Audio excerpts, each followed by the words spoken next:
Okay, it's time for part 2. Let's get this thing working. Thanks for coming back.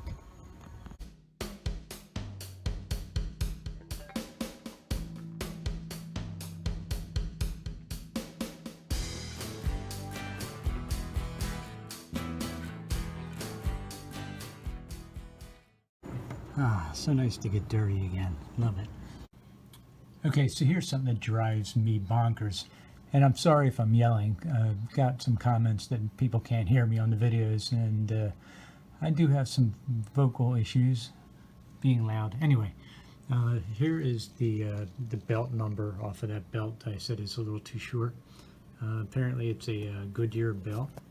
And as you'll see down here, technical specs, outside circumference is the one I'm using, is 58.57 inches.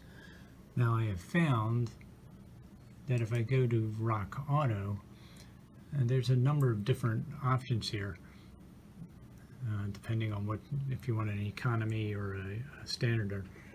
So what I have found, and I kind of wrote this up, this is the stuff you have to do to get a stupid belt. And here's all the different sizes: 5810, 5857, 5740. So they're all over the place. So what I did next is I kind of find that Napa has the best information, or at least the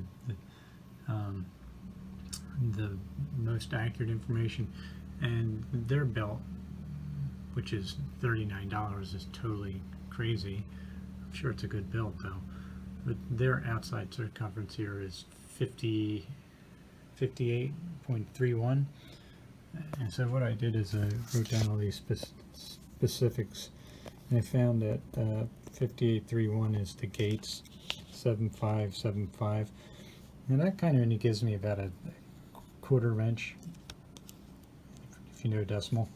That's the one I have, and this is the Gates, and the one Napa says is correct, and the difference is 260, so basically a quarter inch being .250. So I think I'm going to give this a go. Gates is a good brand.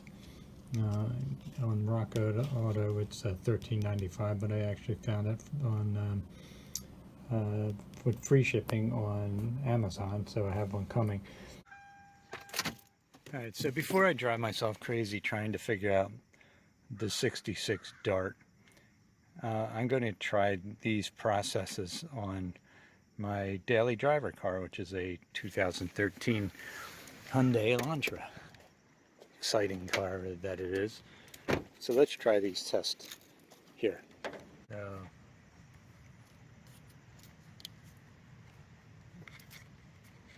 gotta find a spot to probe this. Alright. 12.72. Alright. Now we're going to try to turn this on.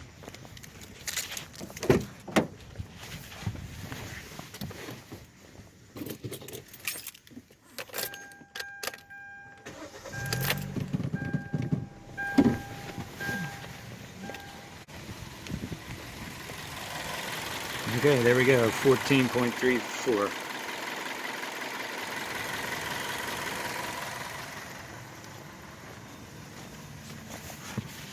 So I know that the theory works. Okay, that helps. See ya.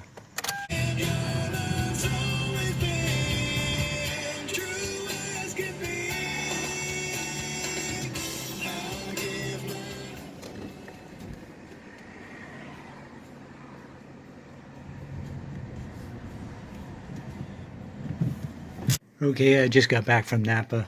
A couple things since I made the initial video. Look at this one, made in USA. That should be pretty good. Anyway, I decided to pick up a new voltage regulator. A couple of reasons. I took the other one apart that came with the car, and it had the gasket on it was all messed up. So, and what I decided too is that I kind of want everything with the charging system new.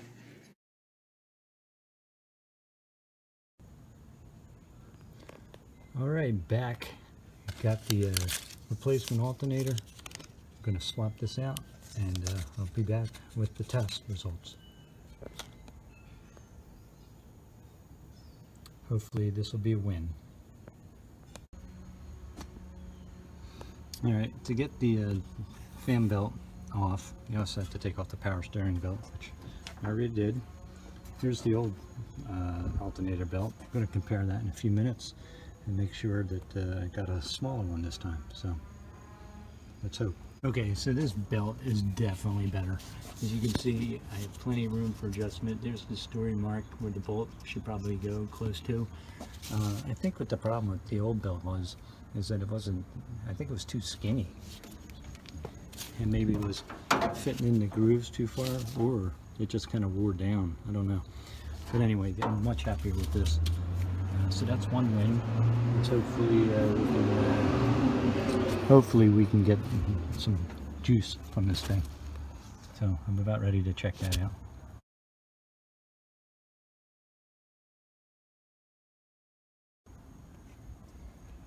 Okay, I got everything hooked up. Alternator, all the belts, new voltage regulator. We're reading 12.20 on the meter. Let's give it a go, see what happens. I'm excited, I am.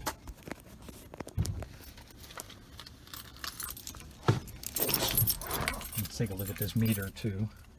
We got a light. Yeah, we got a light, so we got power in here. All right, wish me luck.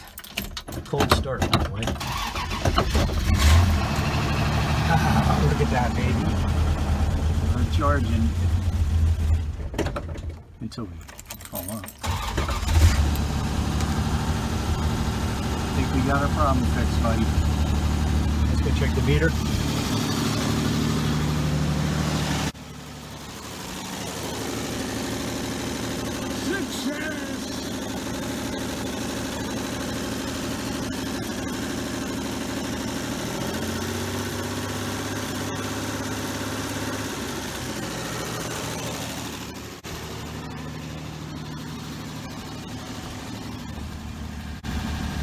Baby, I can't believe we finally got this figured out. I'm hoping they open at least one lane here in the next few minutes, but it's not.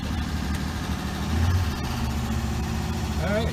Hey, thanks for sticking with me. I know this was a long video, but challenging little problem, and I hope you can get some steps out of this to maybe help you diagnose your charging problems. There'll be some links below for some websites that have helped me out with this whole thing, because I'm no genius.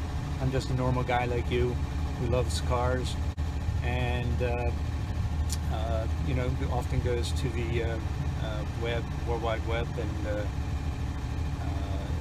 YouTube videos to help me out too. So that's it. Thanks for sticking it out, and next video we'll be hitting more body work, Bondo work. I already started on that. Don't have much videos of it, but you know, it is what it is. Thanks for all the new subscribers, and I hope you enjoy the videos, and go look at some of the older videos, see how we got here. Alright, see you later. Alright, so this will be a teaser. I did wind up doing a little test Bondo strip here. I realized my Bondo work needs some improving. I think this is going to work out just fine. I used a little bit too much hardener, so it was starting to cake up. Most of this will be sanded off anyway, but yeah, I think this is going to blend in fine. I can feel a little bit of a hump right there. Well, we'll take out that hump with additional coats of that.